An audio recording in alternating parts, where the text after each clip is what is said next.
Has subsequently assured that all persons implicated in the procurement of the Be Safe condoms will soon be made to face the full rigors of the law.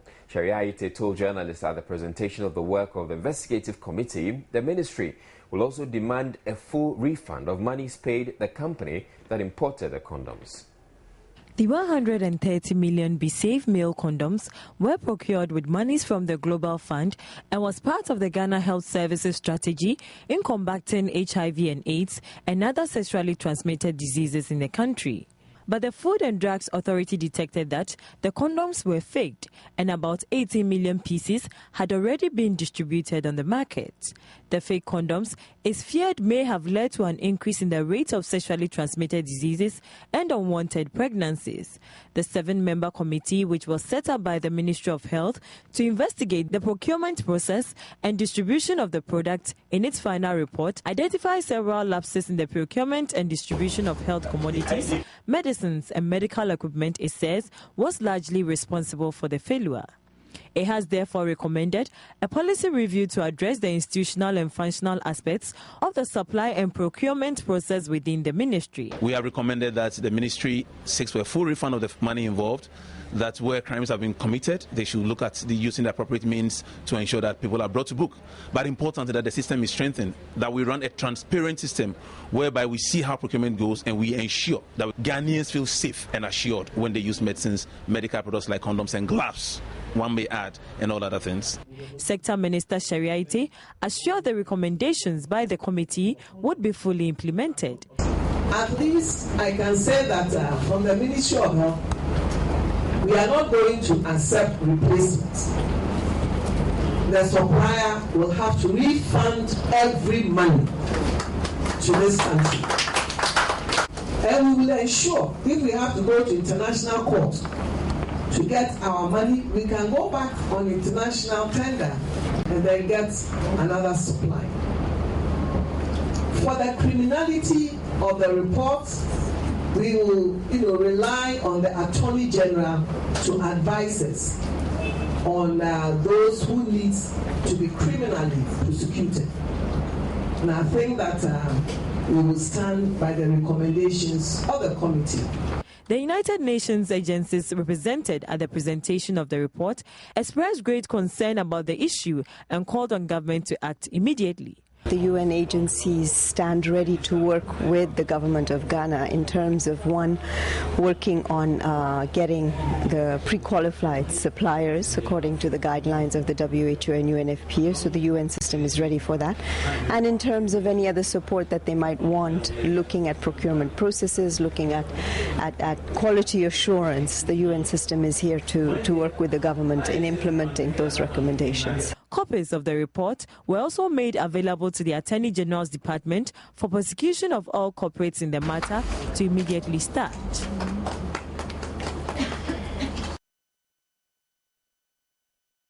Now, the Food and Drugs Authority has sharply refuted claims by Tobinco Pharmaceutical Limited that it is being harassed and frustrated by the authority.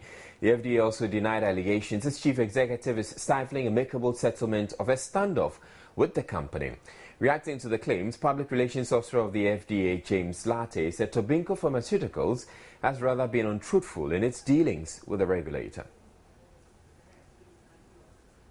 Tobinco Pharmaceuticals at a Monday, November 25th news conference, among others, accused the FDA of harassment and intimidation and questioned the jurisdiction of the Economic and Organized Crime Office in shutting down several of its warehouses across the country. They asked us to show us whether we whether we've paid tax. So we've submitted all documents showing that all goods that were paid were claimed into the country, we had paid the necessary taxes. So nobody has defrauded the state of any funds, and yet EOCO seems to keep conducting investigations. Furthermore, now they said that they are supposed to conduct organized crime. What they are investigating now, is it organized crime? We don't see it as so, not at all. And therefore, we think that they are just being used by the FDA in order to harass and to frustrate us. But the FDA's Public Relations Officer, James Latte, challenged the claims, explaining the company rather failed to fully disclose to the authority the number of warehouses it operates. We know about a warehouse, an official warehouse of Tobinco. We had a call from EOCO that In their investigation, they are investigating. In their investigation, notice that Tobinco has other warehouses. So they called us to assist them in the investigation. That was where we went to Tobinco's official warehouse that we knew. And we asked them that this is the information that we have received. Though we have had a hint of one at Alaju and one at Spintex. So when we went, the officer at that place told us that, no, this is the only official warehouse that they have. We said, oh, is that so? Okay. We left some officers there. And they moved with the Iyoko people to where we have been informed. When we got there, there's a security man there who refused entry, despite the fact that we disclosed where we were coming from. Iyoko and Food and Drugs Authority said, no, we won't allow us. So they called for police reinforcement who came and under pressure, he opened it. When the thing was open, go and look at the medicines that were there. A whole lot of medicines have not been registered, stored in that warehouse. You see, sometimes people should understand that our work here is to protect the public, consumers. If you leave people to do what they want to do, at the end, consumers are going to suffer. He also noted the documents provided by the company in registering its products were forged. We noted that Tobinco had over 100 different medicines on the market that we have not been informed, that have not been registered. So what we did was that we asked Tobinco that, listen, these products, we are placing detention on them. Don't touch them. They have not been registered. Come and bring the products into compliance. Bring the documentations. Come and register the product. When you finish, we'll give you the permission to register the products. So good. He brought the samples. And then he brought documentation that the dossiers on them to register the products. When the dossiers were analyzed, they will realize that some were forged. The documents were forged. That's where we got alarmed. That every genuine product that is manufactured all over the world, dossier is something that is attached to it. It is there. Because no good manufacturer will do a product without documenting and filing it into a dossier as a document. So this is where we came out with the issue that no, Tobinco is selling fake products. Because if these are genuine things, this documentation shouldn't be a problem. Well, still on the FDA, an investigative body set up by the Ministry of Health to look into the importation of fake condoms has faulted the regulatory regime imposed by the authority on the public sector, leading to instances where unregistered products are procured and imported. The committee made the findings public when it presented the results of its work on the importation of 130 million BeSafe condoms to the sector minister. Sherry Aite, meanwhile, says the committee set up to look into the Tobinco case will be ready with its report by December and pledged to go along with its recommendations. Going forward, I believe in strong institutions, because, you have agencies under the ministry, that should work according to the Act. You have the Food and Drugs Board, you have the National Health Insurance, you have the Ghana Health Service. We expect everybody to live up to the expectations of Ghanaians. Yeah. So that is why we want transparency, and we are waiting for the committee to advise us on how far the ministry can go, especially looking at the issues of bringing in fake drugs, because the law allows the culprits to be dealt with by the law of this country. So whether it's in the press making brouhaha, that is, it will not stop the committee's work. Yeah. But we've asked the committee to submit their reports in 30 days, and I believe, by middle of December, we should have. They've been working every day. We should have the report. Now, the news policy think tank Send Ghana has released research it says points to gross financial misappropriation in the disbursement of the District Assembly Common Fund. The research also cited limited transparency and accountability in the mobilization of internally generated funds by the various MMDAs. The think tank is therefore advocating the establishment of a revenue database at the various municipal and district assemblies to address the problem. This is the second in a series of research undertaken by Send Ghana, a policy think tank about the operations, mobilization and use of public funds at the municipal and district assembly levels. Aside the numerous financial malfeasance detected in the disbursement of the District Assembly Common Fund, the research also identified inadequate access to budget documents and limited citizen participation in the development process. The research also indicated that the operations of the extractive industry were impacting negatively on the livelihood of citizens in the operational areas. Ghana is now a middle-income country, so which means that how we spend our revenue is extremely important. So we've done a pilot study which again shows that there's a lot of abuse, misuse of local revenue. Local revenue is supposed to be used to promote local development. But what we found out is that there are huge deductions that have been spent on administrative expenses that shouldn't be. People are not involved. They're not being consulted about how resources that are mobilized for local development should be used.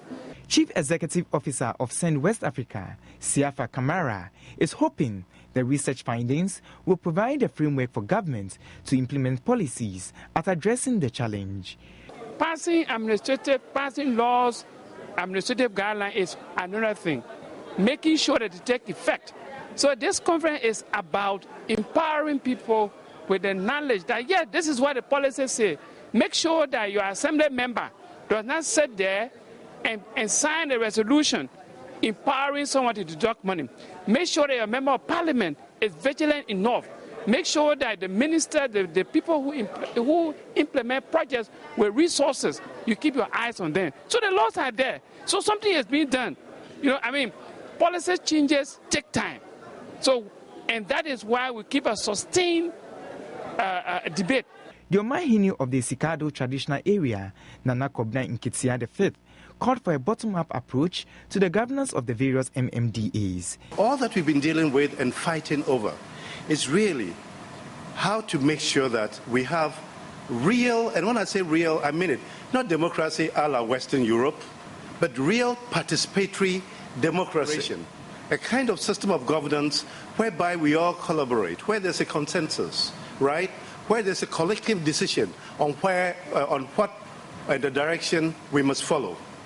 These are some of the things that have been missing, and people have been talking about this right down from the period of Mesa Saba. The biggest problem we have, as I've been talking about, is that the communities are disempowered.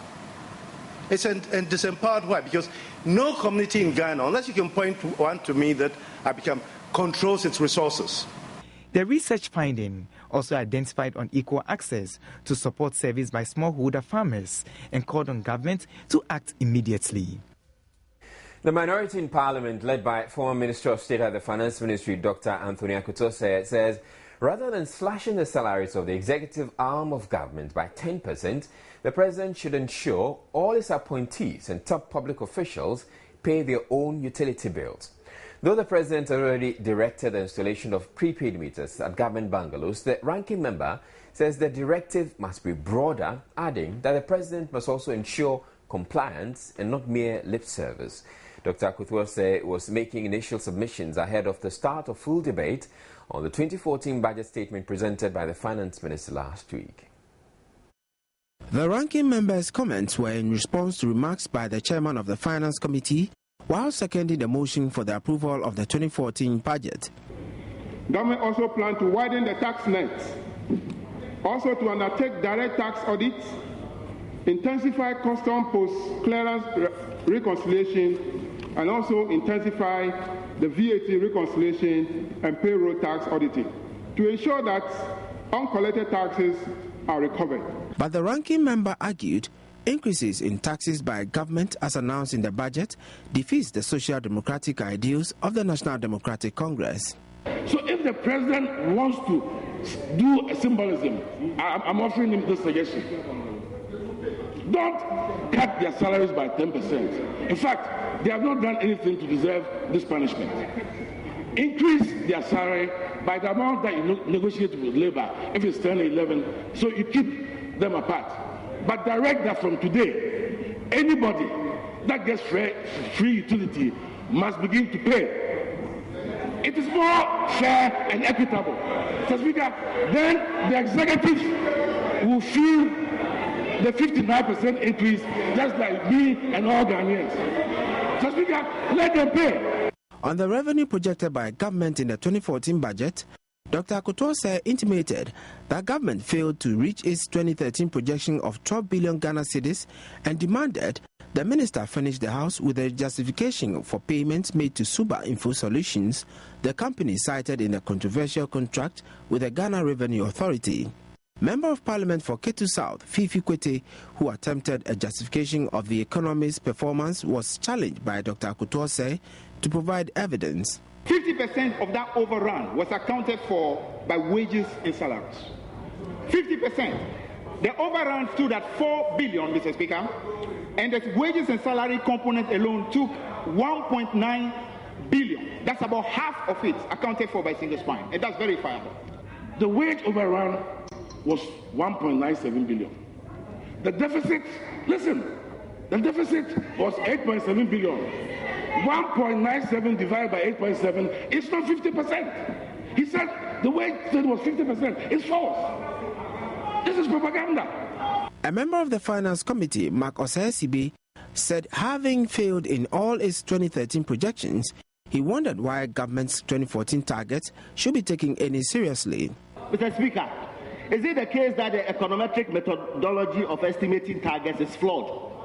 Or is it much ado about nothing when these budgets are presented? Meanwhile, the Subsidiary Legislation Committee of Parliament has started work on the proposed increases in fees and charges. Joy News has learned the committee in the report, which is yet to be laid, is recommending an annual review of the fees and charges rather than the quantum leap after several years as provided for in the Financial Administration Regulation. This, the committee noted, will make increases more bearable for patrons of government services. In this respect, Kolebu Teaching Hospital, which attempted to charge new fees some time back, including some major hospitals and government departments and agencies, will soon be given the legal mandate to increase their fees and charges periodically. Emmanuel Ante, Joy News, Parliament. Still to come in the bulletin, the visiting South African President Jacob Zuma has described Ghana as an excellent institution of democracy in Africa. We'll also bring you Chachi Chikata's appearance at the Judgment Day Commission. We'll be back after this break. Visiting South African President Jacob Zuma has described Ghana as an excellent institution of democracy on the continent. Addressing a joint news conference with President John Mahama, President Zuma announced the country will be duly recognized at an event slated for South Africa next year. The two countries have also signed 3 bilateral agreements to improve cooperation. The leaders signed a bilateral air service agreement, memorandum of understanding on cooperation on transport-related matters, and memorandum of understanding on cooperation on electricity. President Jacob Zuma was full of praise for Ghana's democracy and announced that the country has been chosen to receive an African Peace Award. Our second, if we take the history of Ghana as one of the first countries that fought and succeeded against independence, and it did not end there. It took a very clear, bold stand that if Ghana was free and the rest of the African continent was not free, it was not free. President John Mahama asked his South African counterpart to use the comparative advantage they have in trade to help push the continent's integration. The two leaders then answered some questions from journalists. I must say, yes, we've been grappling with a deficit from last year, higher than expected, 12%, and we had targeted to reduce that to 9% this year. We haven't hit the target. We are estimating that we'll hit between 10 and 10.2%, but that is a progress. At least the deficit is moving in the right direction, that is going down. Well, the first question was, will South Africa advise Ghana the same? No. We don't tell one another in the continent do this because I'm doing this in my country, not at... The South African president had earlier visited the Kwame Nkrumah Mausoleum and Asumdue Park, the final resting place of the late President Mills, and laid wreaths on the tombs of the two late presidents. Former Chief Executive of the GMPC, Chachi Chikata, has asked critics who disbelieve his testimony to the Judgment Debt Commission to come forward and cross-examining him. Appearing before the Judgment Debt Commission Tuesday, Chachi Chikata insisted his testimony before the commission is factual and a true representation of what transpired during his tenure as GMPC boss. The former GMPC was explaining to the commission the role GMPC played in a judgment debt scandal involving GMPC and Societe Generale, stated there was no judgment debt owed Societe Generale during his tenure. I cannot see why, from any sort of national perspective, why it would be better, even if the government wants GMPC to do things differently. It's not clear to me why it is better for the minister or the deputy minister to be the one to be selling assets of the drill ship, such as the drill ship, which they know very little about, and they have very little understanding of how to get the best value. At the time that I left office in GMPC, that drill ship had clear value for the work of the corporation, and it was the objective of the corporation to continue using that drill ship. And it was also the objective of the corporation, where possible, to have the capacity of that drill ship expanded. Now, from the Minister of Energy's press conference, the former Minister of Energy's press conference at the time, some negotiation was undertaken and a value set for the drill ship. I don't know how that value was arrived at. I cannot, and I cannot imagine that you would get the best value for your asset if you allow a bank to go and take a judgment by default on the asset, and try to enforce it against the asset. You allow the default judgment to happen, and then they start looking for enforcement mechanisms and looking for assets. Clearly, a distressed sales situation would not be the best context in which to realize the value of the asset. This case, the case with Societe Generale, is an example. This was something that was discussed at the board of directors, and approval was given for us to get Bindman and partners and so on. And I don't believe that when it was decided to kick them out, I don't believe that the board was even notified about that decision and whatever rationale there was for that decision. The Ghana Political Parties Program of the Institute of Economic Affairs is proposing the establishment of a collation center for use in successive elections.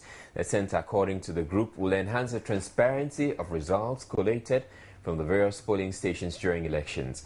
The Institute of Economic Affairs itself is also asking the Electoral Commission not to review constituency boundaries in an election year.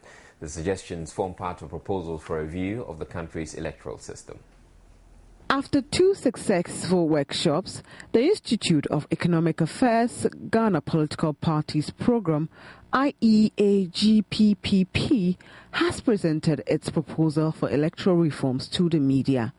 The 18-point proposal called on the Electoral Commission to, among others, be transparent in its relations with political parties and the public.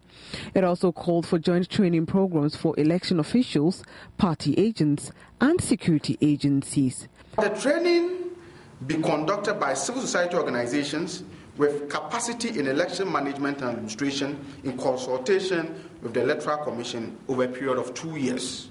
There must be a fixed number of constituencies to be reviewed periodically in accordance with the law and in line with population movements. However, that there should be no review of constituency boundaries in an election year.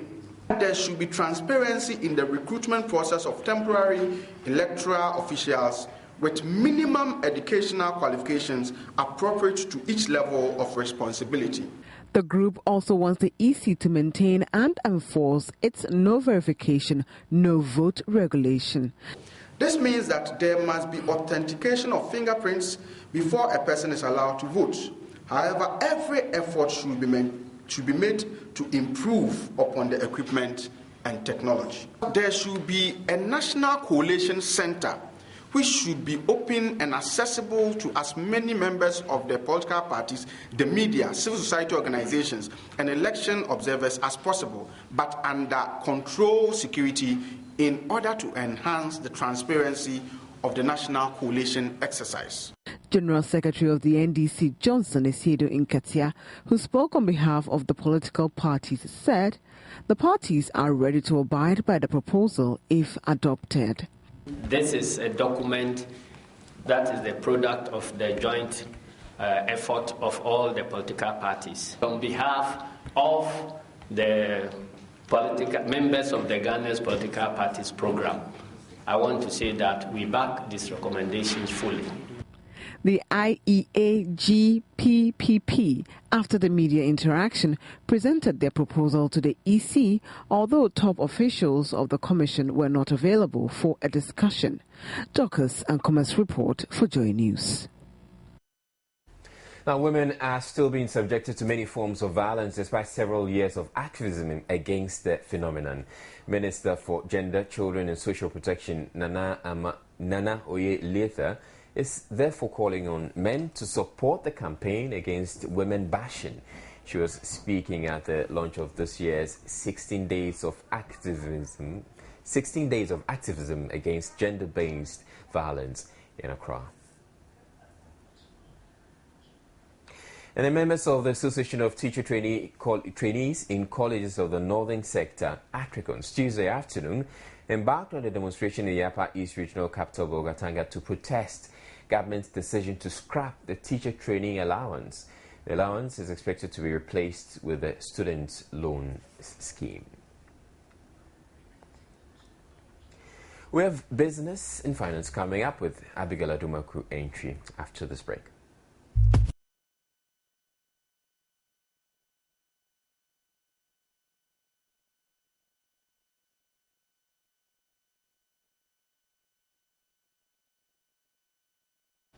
Hello, welcome to Joy Business. I'm Abigail Adumaku. Now, Ghana and South Africa have both pledged their commitment to take their economic relations forward and leverage on the positive growth climate of the African continent. Addressing the Ghana-South Africa Business Forum here in Accra, the presidents of the two countries also indicated their resolve to diversify both economies for mutual benefit.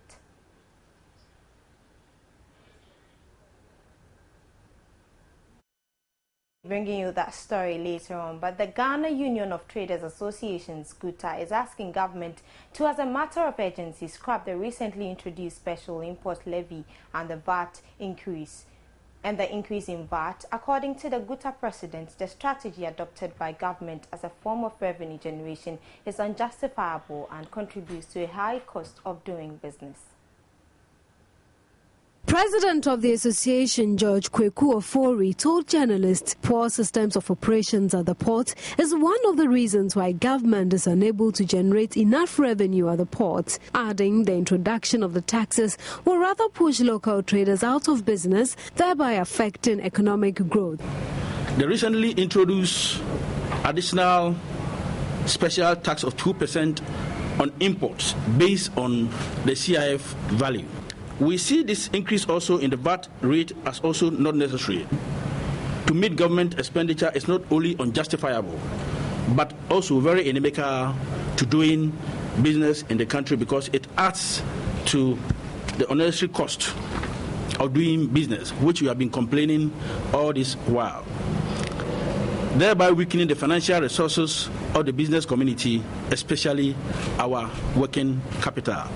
The union further made recommendations to the government and other stakeholders to address the current economic crisis facing the country. The budgetary allocation to some of these state establishments are over-bloated. We see this as a total waste and blatant abuse of our national resources, as has been reflecting in the Auditor General's reports. It is therefore our fervent hope and belief that all public and civil servants, as well as their collaborators who are found culpable in any form of malfeasance, especially which leads to financial loss to the state, should not only be dismissed from work, but should also be prosecuted or retrieve all the lost funds, even if it means confiscating their assets and bank accounts to the state. If these areas are effectively checked, government can equally make a lot of savings of huge sums of money, which can also be deemed as a source of revenue to the state. They, however, cautioned government to immediately heed their calls, or they would advise themselves no matter the consequences. Well, Ghana has signed a memorandum of understanding with South Africa to ensure quality standards in trading between the two countries. The move will also allow the two countries to share capacity in testing the standards of commodities moving in and out of both countries and facilitate a speedy trading process. After signing 3 bilateral trade agreements earlier, the MOU to ensure standards only aims at making trade relations between the two countries easier. It will facilitate in terms of speed, like when South Africa products are here, right? The way we go about it with other people will be faster. That is what we want to, so that to boost up trade, because the volumes of trade that is going on all over the world is very, very colossal. So if you have the standards, and we have what we call accreditation laboratories. So if South Africa has an accredited laboratory and produce are coming, they just check them, and as it comes here, we have what we call conformity of analysis or conformity of certification of conformity. And when we have those things, it means that the things that are coming from South Africa, they are of good quality, they are safe.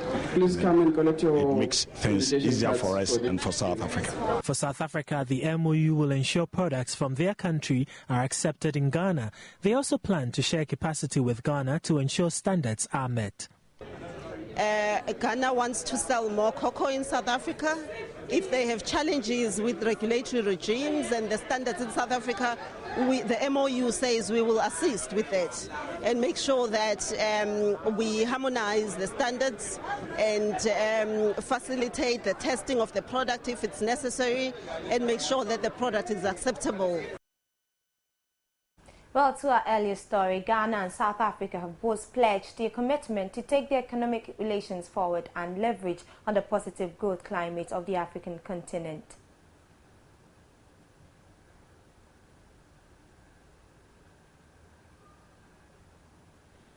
The forum, which was to climax the business session of the South African President Jacob Zuma's visit to Ghana, brought together stakeholders in both the South African and Ghanaian business communities to explore opportunities.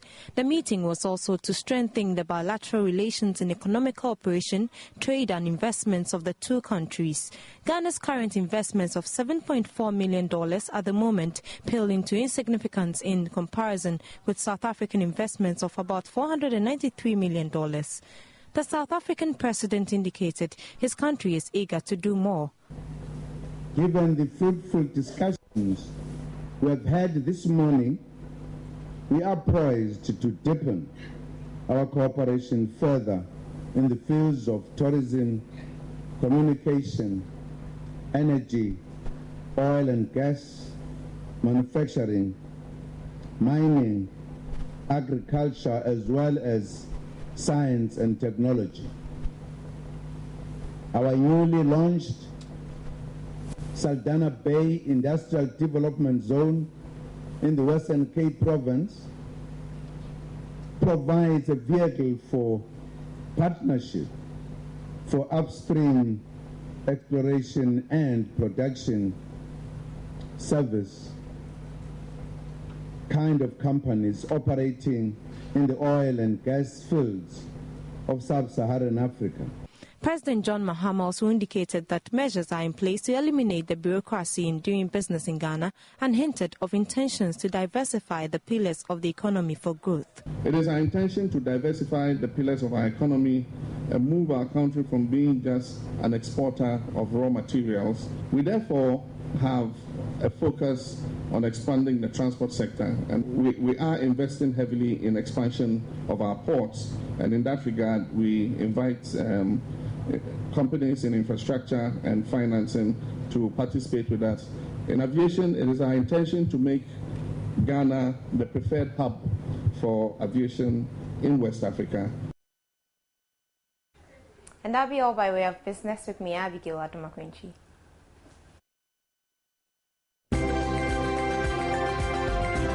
Joy News Business was brought to you in a... Right, time to chase the latest headlines in the world of sports. The next Black Stars captain Stephen Appiah says Ghana must be ready to face any opposition at next year's World Cup in Brazil. The Stars will know their opponents for the group stage of the World Cup at the official draw scheduled for December 6 in Rio. Stephen Appiah, who has played in 2 World Cups, tells Joy Sports the Stars actually shouldn't be bothered by facing any of the top guns. If we are going to be scared about teams that or countries that we're going to meet, then we have to forget about the World Cup. I think that the most important thing is we have to be ready to meet anything that that comes on our way. As you said, it's going to at times, you know, football is very tricky. When you play against big clubs, it's more easier than playing with the small countries. So I think that we just have to be ready, and we don't have to think about teams that we're going to choose to meet in the tournament. There is a positive attitude. I've been in the camp with the players, some of the matches that they played in Kumasi. Let me take this opportunity to thank Tony, because I remember 2006, he was with us in camp, and later Abedik Pele came. So it's not about the football to go to the pitch to play, but at times you are on pressure, the tension and everything. You want to look at somebody who can motivate you. And I think that when they came to Germany, they help us with that. I mean, it's going to be a fantastic tournament. I watched the Confederation Cup, and you can see the feeling. I mean, we're going to the land of football. Enthusiasts thronged the Accra International Conference Centre this afternoon to see the trophy for themselves right there. The World Cup tour of the country, sponsored by Coca-Cola, began yesterday. It culminated today with fans. Some of the fans who had a peep at the trophy spoke to Joy Sports.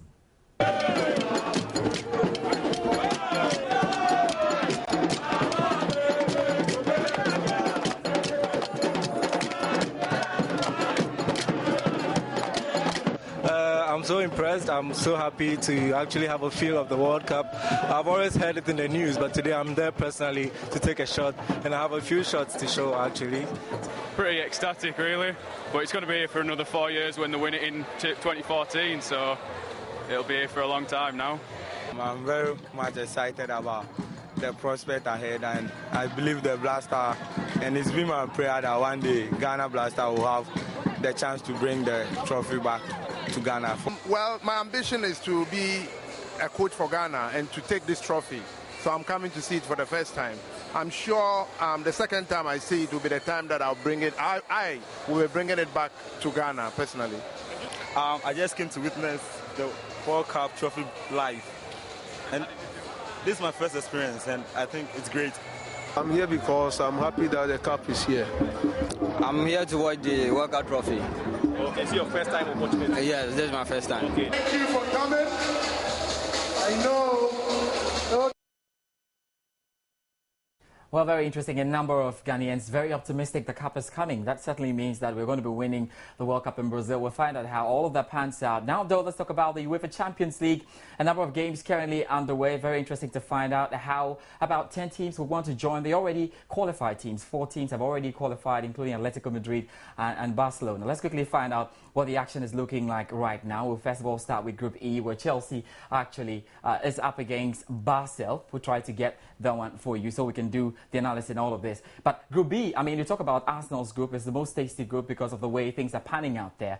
Let's quickly look at the results now in detail and pick all of that for you right now. So we first of all start with Group E, and Basel currently drawing goalless with Chelsea. Actually very expected because Basel managed to beat Chelsea at the Stamford Bridge in the first game, so very much the way this game is going in there. Chelsea will not be too troubled. Basel need a point, vital point, to get themselves back into it. Still Bucharest drawing goalless with Schalke 04 in the particular game. We're getting to Group F right now. Arsenal are leading Marseille by 1-0. If it stays this way, they go after 12 points, and it'll be good news for Arsenal, who are on some impressive form out there. Borussia Dortmund, now they are leading Napoli by 1-0. Now, this is a very important result. If it stays this way, we'll probably have Arsenal, Napoli and Borussia Dortmund all on 9 points, and then going into the ultimate games is going to be something else. So we'll find out how that pans out. In Group G, Zenit St. Petersburg drew 1-0 with Atletico Madrid. Atletico Madrid really are not bothered because they're still qualified after winning the first 4 games in that one there. FC Porto drawing 1-0 with Austria win in it. And then we get into Group H, Ajax leading Barcelona by 2-0. It doesn't really bother them there, but the thing is, how are they coping without Messi? Maybe some of these issues have to be sorted out by Barcelona, losing by 2-0, and the Ajax team is looking strong and like they can score some more goals out there. AC Milan also are leading Celtic by 1-0. So we find out how all of these things will pan out later on, and then we'll bring that to you. Tomorrow we'll find out how Manchester United do in their game against Bayer Leverkusen. In the first game they drew, with Real Sociedad. We don't know what's going to happen in that one. That'll be all for sports tonight. My name is George Adejuna. You have a good night. Israel will join us with international news. Sports was brought to you in association with musician Sydney, well known for his controversial lyrics, appears to have landed himself in trouble this time around with his new music video. Information reaching Showbiz indicates the rapper will soon be hauled before the Bureau of National Investigations to answer questions on his use of the president's image in the new video, Don't Call Me. Mr. Presido, Mobile Ghana, don't call me. If you know the kitty, if you know the day I want to be, go to the terrace. If you know the kitty, if you know the day I want to be. The video that is likely to earn Barima Sydney an invitation to the offices of the BNI, alongside with the director of the video, Mark Lord Ice, is produced by Eagle Sight Production, and the title is Don't Call Me. In the yet-to-be-released video, secured by Showbiz, Sydney is seated with Preston Mahama at the Flagstaff House and asking him questions about the controversial Ghana Youth Employment and Entrepreneurial Development Agency, or JIDA report, the sale of GMPC's drill ship, Discover 511, and the recent sale of Merchant Bank to Forties, a deal many have questioned. Don't Call Me has got many asking questions already, questions Barima Sydney himself may have to provide answers to, either voluntarily or at the BNI's offices, as the rumors suggest.